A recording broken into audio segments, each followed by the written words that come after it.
Aloha kako. In this video, I'm going to show you how to use Preview to mark up a PDF. We all have Preview already installed on our laptops. This is what the app icon looks like. So I've opened up my PDF file. The first thing that I want to do is make a copy of this file because I don't want to mark up the original PDF document. So I'm going to go up here to File and then click on Duplicate. And that's going to create a copy of the original PDF. You can see up here that the file name is highlighted, so it's ready for me to save it under a new file name. After I've created my markup file, I need to turn on the markup tools. Click on View and then Show Markup Toolbar. And this is going to bring up my markup tools. This tool here is the Shapes tool. I'm going to go ahead and start by creating a circle shape on the page. These little blue dots around the edge of the shape are what you use to resize and move the shape into place. If you just click and drag on one of the blue dots and drag it inwards or outwards, you can change the size of the shape.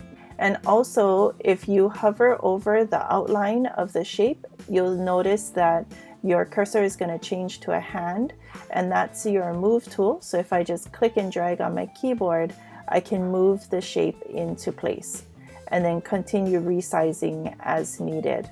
If your shape gets too small, you'll notice that it's hard to get your move tool to appear. So the best way is to use the zoom tool up here in the top left corner to zoom in and make it so that your move tool will appear. Another tool that you have is the text box tool. So that's this one here. So I'm going to click on the text box and it's going to place a text box right in the center of the screen. If I hover over the edge of the box, I'll get the move tool and I can click and drag to move the text into place. And then to change the text in the text box, I just double click in the box and type.